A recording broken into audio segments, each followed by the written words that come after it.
Tapi di dalam Islam, kemuliaan, kebesaran seseorang itu bukan diukur dengan casingnya, bukan dengan baju yang dia kenakan.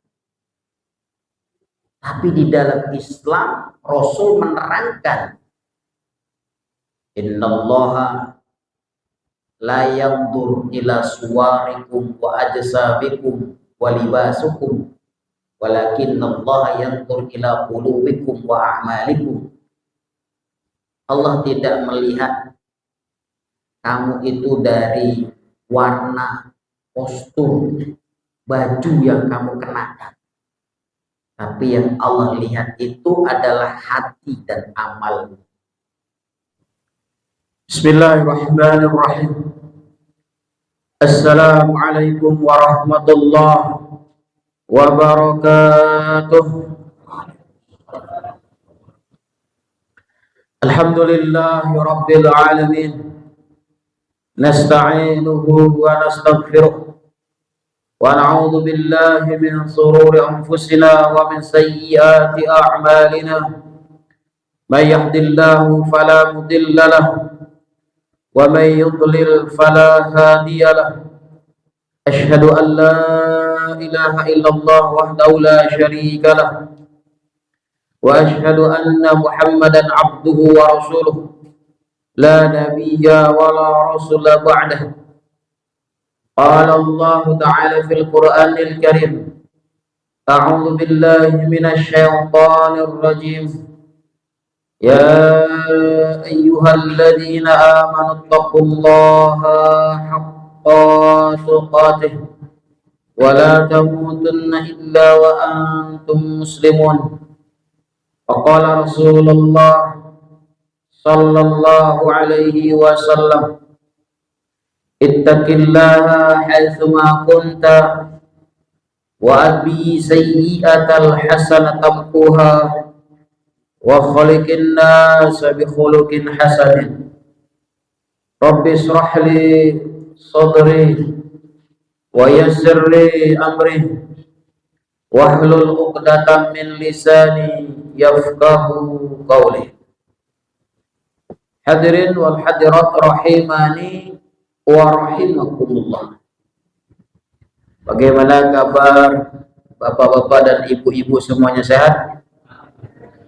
Alhamdulillah, kita bersyukur kepada Allah Subhanahu wa taala sampai saat ini kita diberikan nikmat sekaligus rezeki oleh Allah Subhanahu wa taala. Di antara nikmat-nikmatnya yang dapat kita rasakan adalah nikmatus sihah wa nikmatul farah. Allah Subhanahu wa taala memberikan nikmat sehat dan sempat sekaligus rezeki ketaatan yang maha dahsyat. Taat, tidak berbuah kepada maksiat. Ayo ikhwah rahimani wa rahimakumullah. Insyaallah malam hari ini kita akan membedah ucapan dari seorang ulama yang masyhur. Kalimatnya juga sudah masyhur, tapi kita akan jelaskan secara detail. Yaitu ucapan seorang ulama yang dilahirkan di Irak dan wafat di Suriah. Beliau bermazhab Hambali, maka dikenal dengan Ibnu Rajab Hambali. Beliau seorang ulama yang banyak menghasilkan karya dan sangat terkenal. Di antaranya ada kitab namanya Lataiful Ma'arif Fima Liwama Sibil'an Minal Wadhaif. Saya ambil dari kitab tersebut suatu ungkapan dan ucapan yang sangat sering dibawa oleh para dai dan ustadz, yaitu tentang pasca Ramadan. atau kondisi kita di bulan Syawal ini. Beliau mengucapkan laisal 'id liman labisal jadid, innamal 'id liman ta'atuhu tazid. Laisal 'id liman tajamal bil libasi war rukub, innamal 'id liman ghufirat lahu dzunub.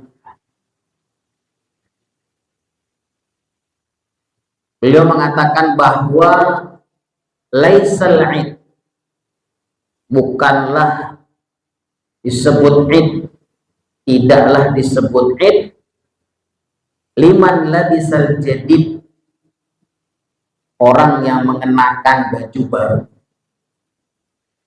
Baju baru identik dengan 'id, tapi makna dari 'id itu sendiri bukan identik dengan baju baru. Kata-kata 'id, kalau kita lihat dalam bahasa, 'id itu artinya kembali.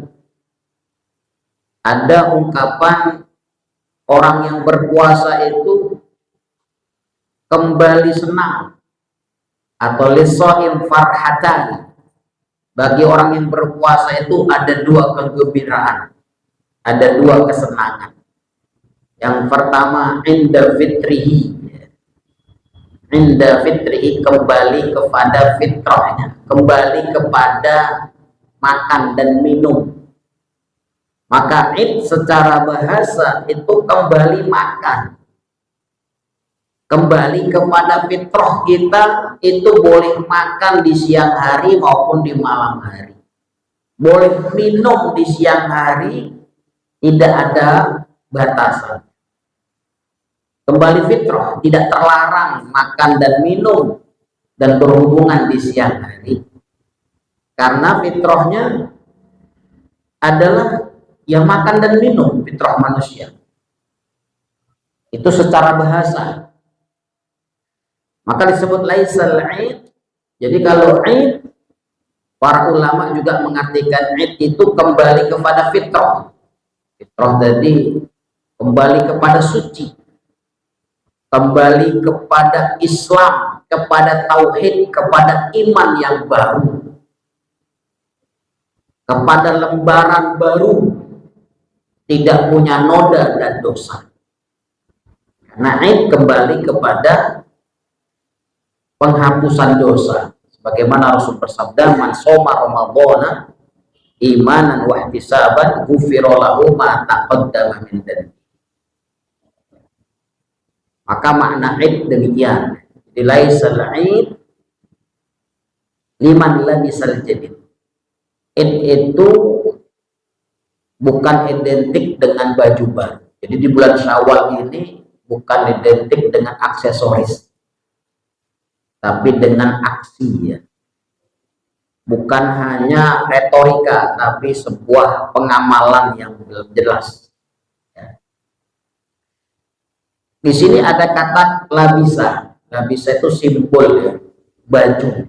Biasanya seseorang itu ganteng dan tidak gantengnya tergantung baju yang dipakai. Benar ya, Pak? Walaupun orang miskin kalau dikasih baju yang bagus jadi ganteng kembali. Ya. Jadi baju bagus itu membawa wibawa seseorang.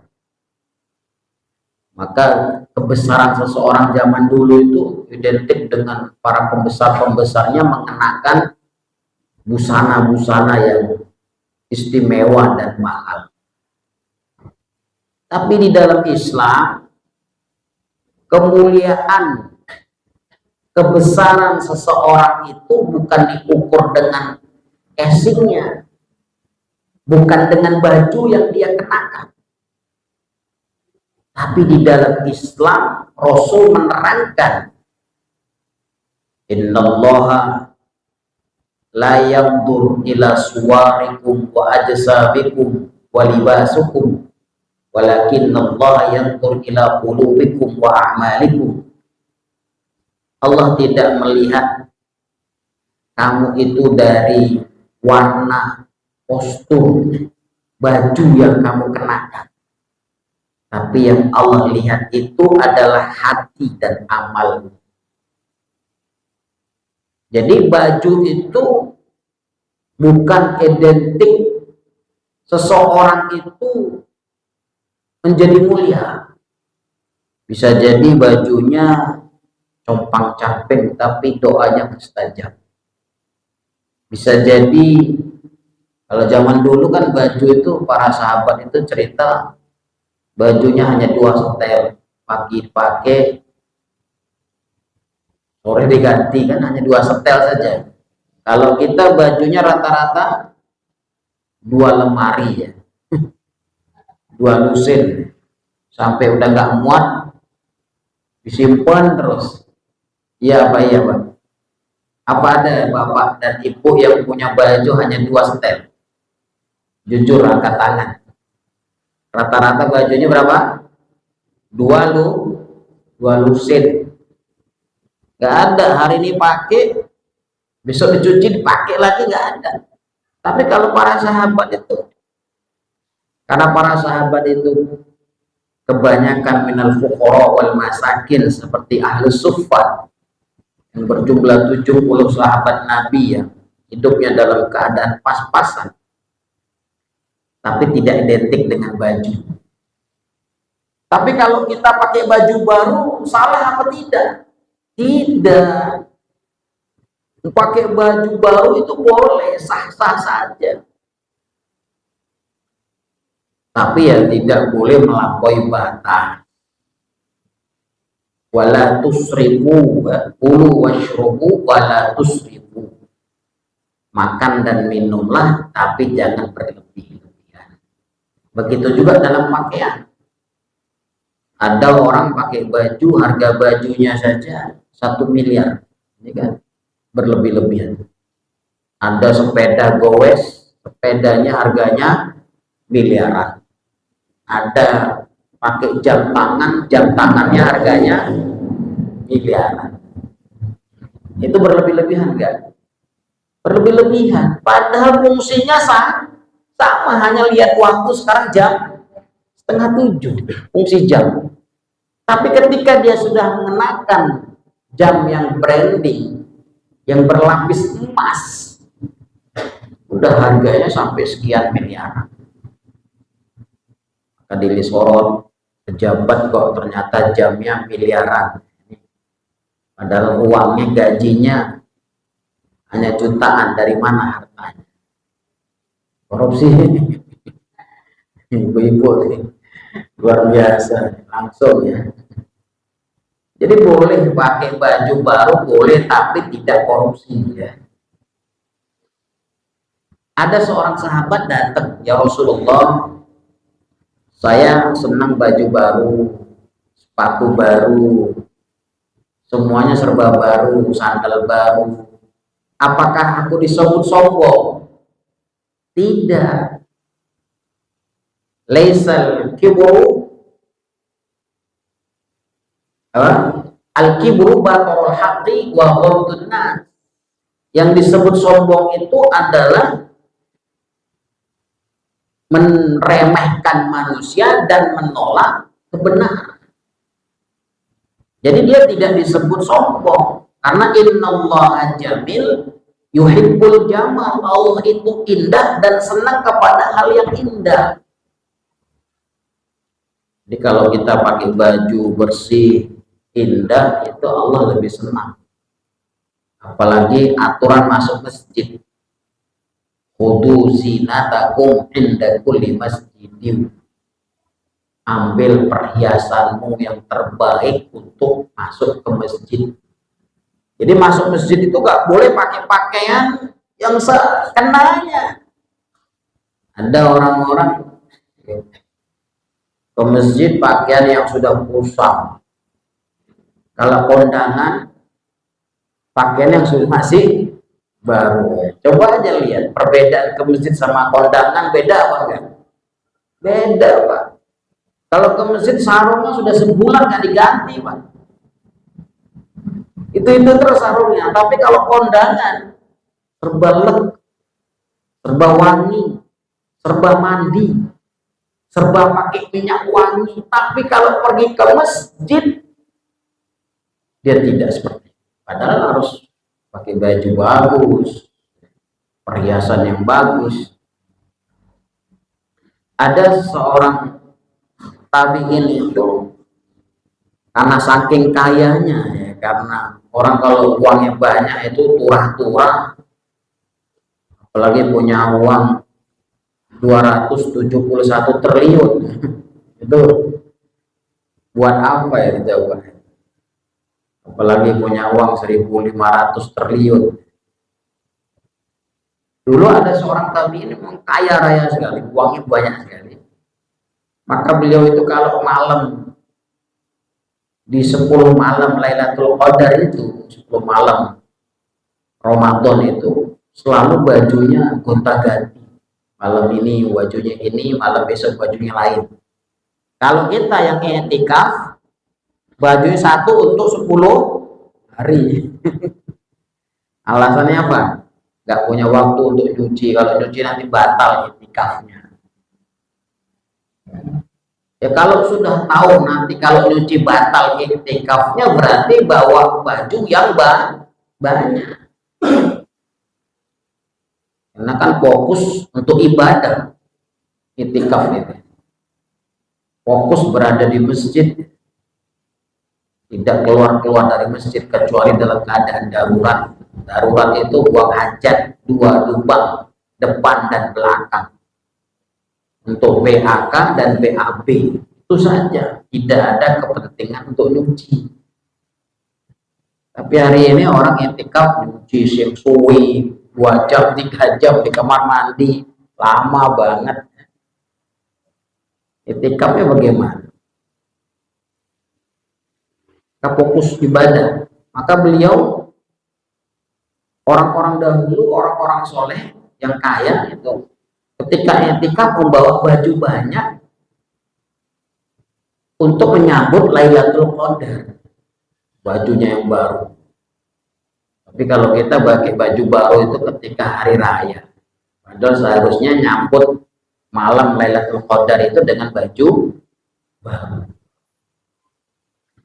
Maka beliau mengatakan laisal idli man labisal jadid, bukan orang yang beridul fitri yang mengenakan baju baru.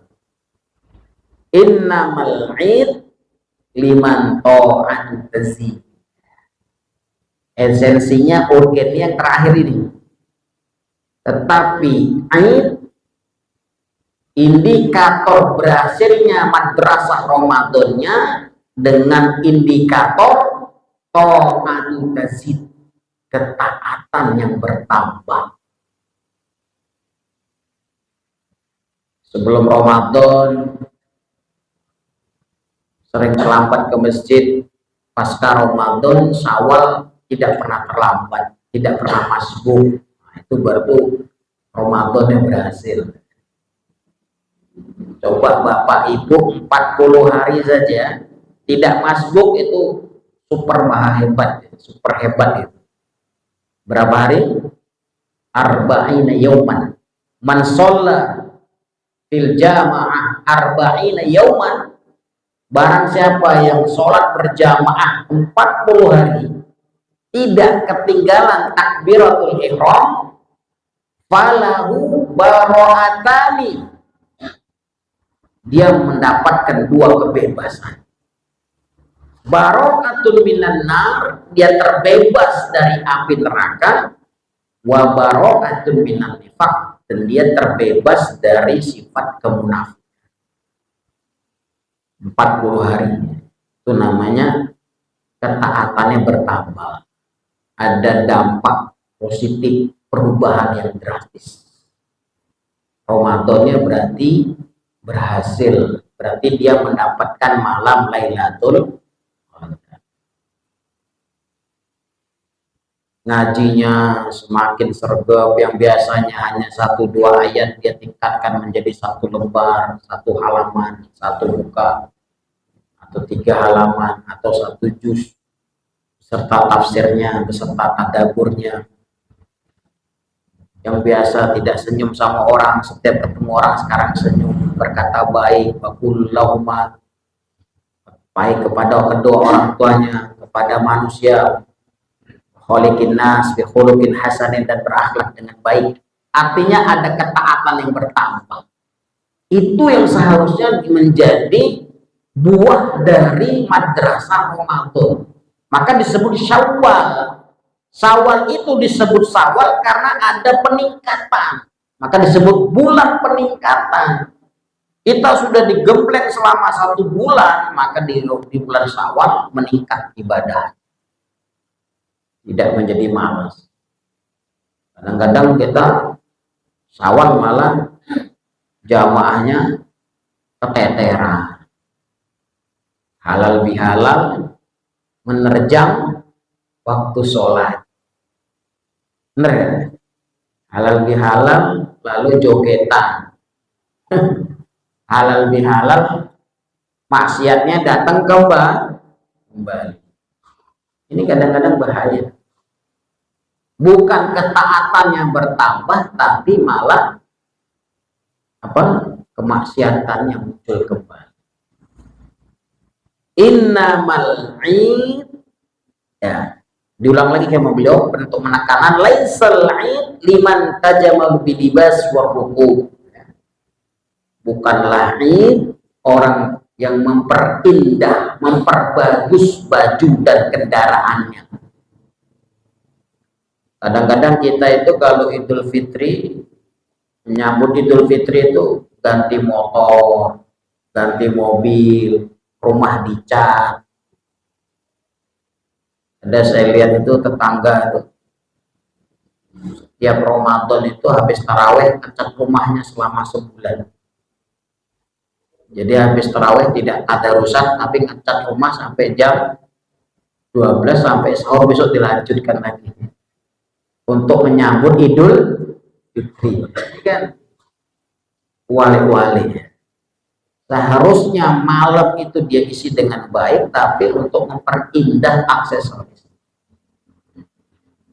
Maka kata beliau, bukan orang yang memperindah baju dan kendaraan, bukan orang yang bergonta-ganti casing, bukan.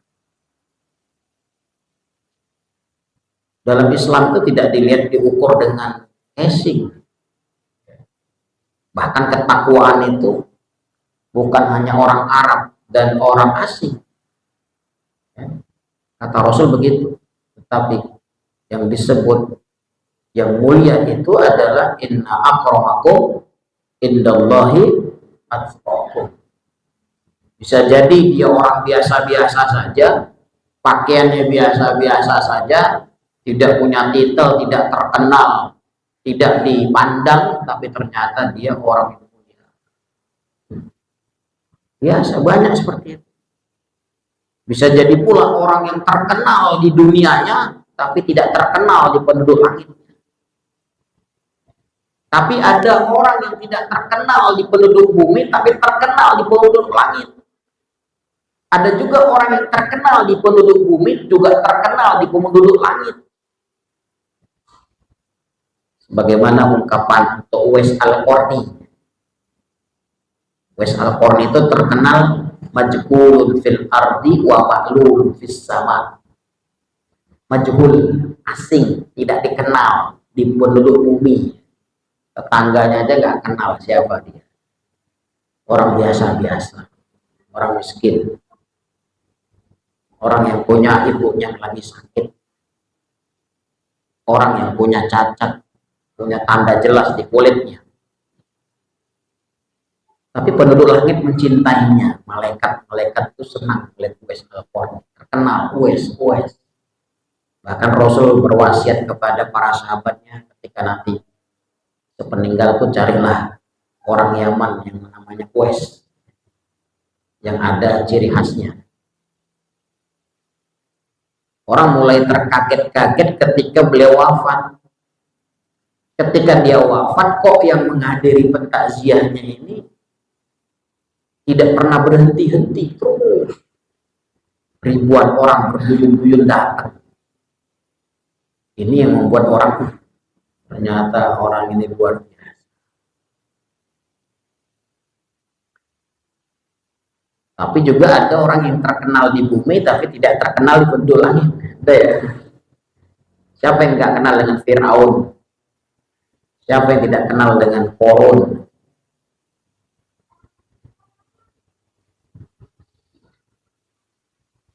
Warrukub innamal id, tetapi id kata beliau itu adalah liman gufirat lahu dzunub, yang boleh berhari raya, yang boleh sangat senang karena hari raya itu yaumul farhu wasurur, hari bahagia dan senang. Maka kalau di bulan Syawal orang kok manyun, ini Ramadannya salah. Harus bahagia, apa senyum. Syawal tuh harus senyum. Maka bawaannya makan-makan terus. Ini makan, sana makan, sini makan, sini makan terus. Karena hari bahagia, yaumul farhu wasurur. Itu para ulama menjelaskan yaumun ba'da to'ah, hari setelah ketaatan, hari yang harus kita rayakan dengan kebahagiaan dan kesenangan. Artinya kita mampu, Allah tolong kita melawan hawa nafsu kita, ditundukkan, dimenangkan oleh Allah, mengalahkan nafsu selama 1 bulan, bisa tunduk untuk bisa berpuasa selama 1 bulan penuh. Surur wal farhu, bahkan disebut juga yaumul falah, hari kemenangan. Kalau di Indonesia disebut dengan istilah minal a'idin wal faizin, kembali. Kalau Gus Bahak mengartikan minal a'idin, kembali, itu artinya kembali suci, kembali kepada fitrahnya Nabi kita yang pertama, Nabi Adam. Karena nabimu itu yang pertama, bapak kita itu Adam alaihi salam, yang beliau itu penduduk surga, maka kembali nanti kita menjadi penduduk surga.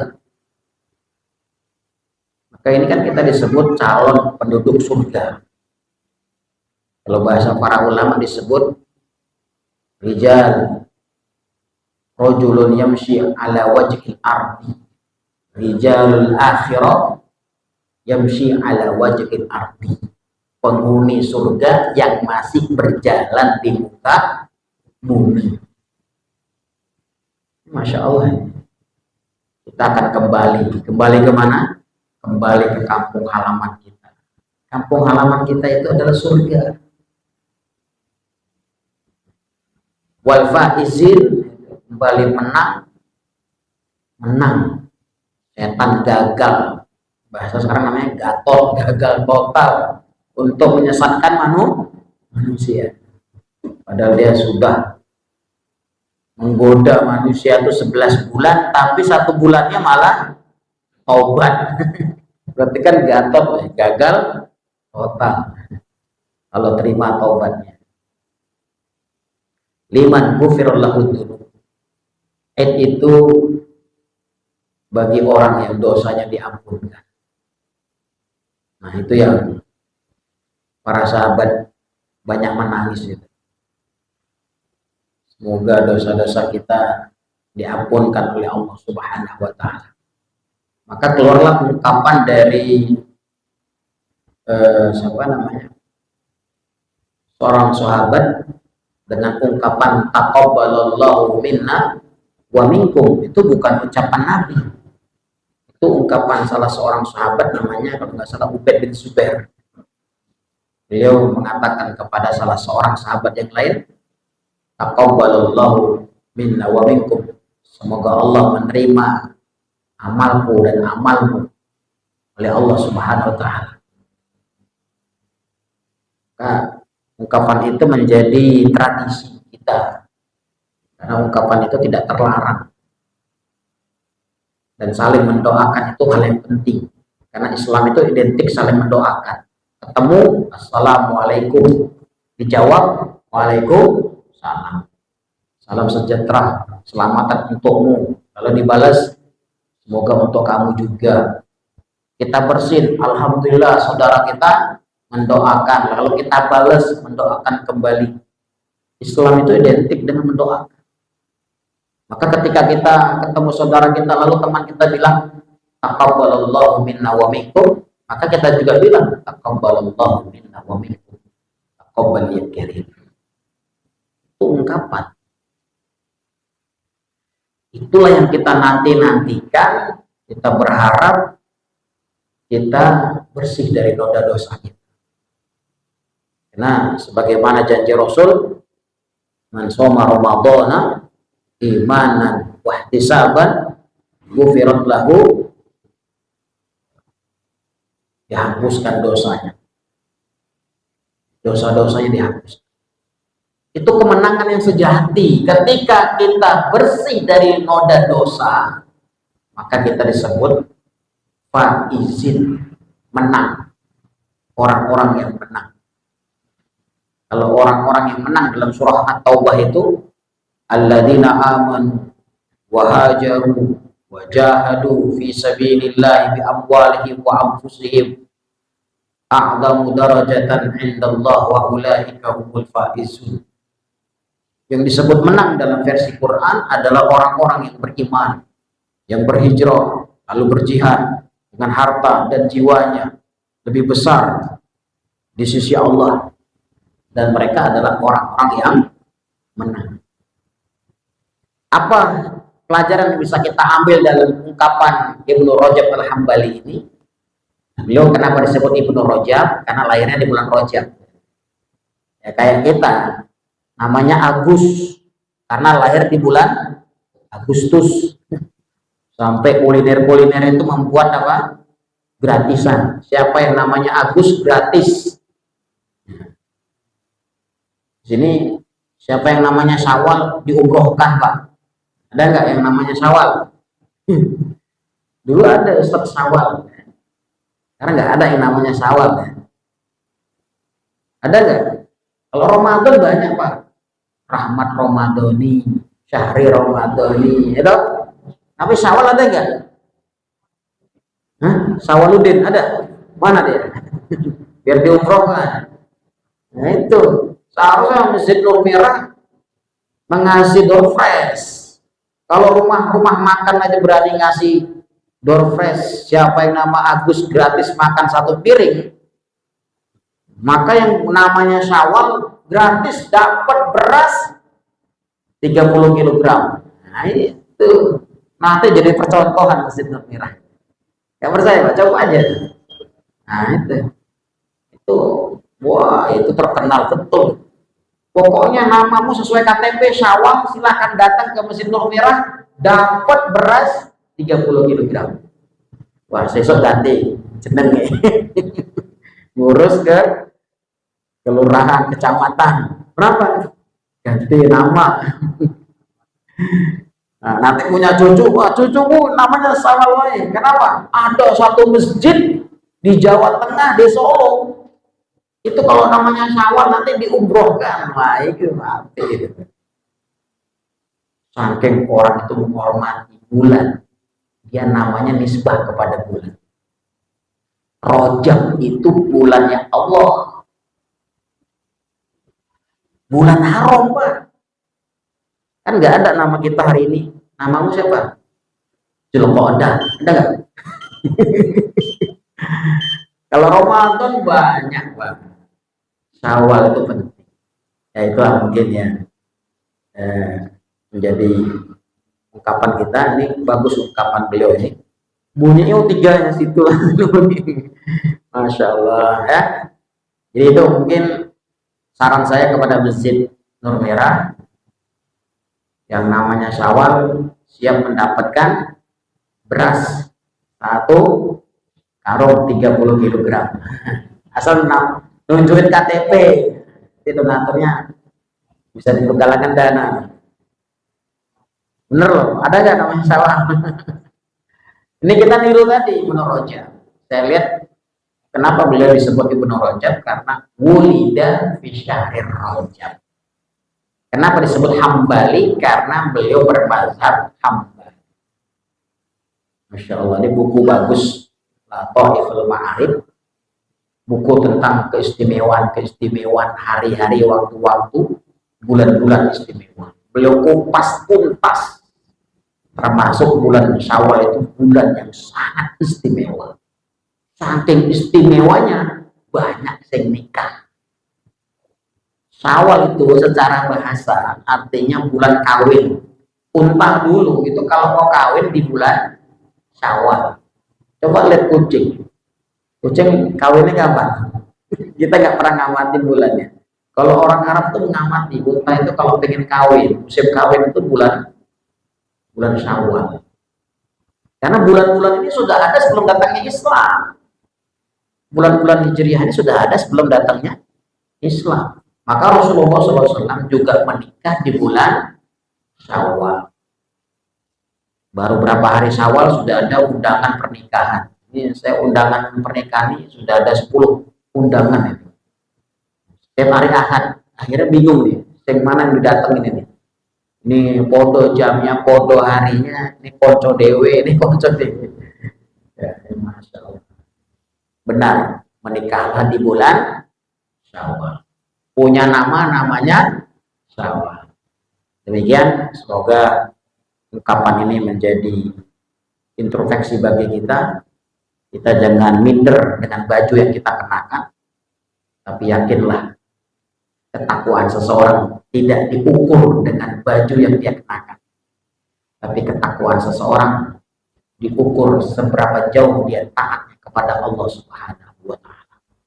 Demikian kita tutup dengan doa kafaratul majlis.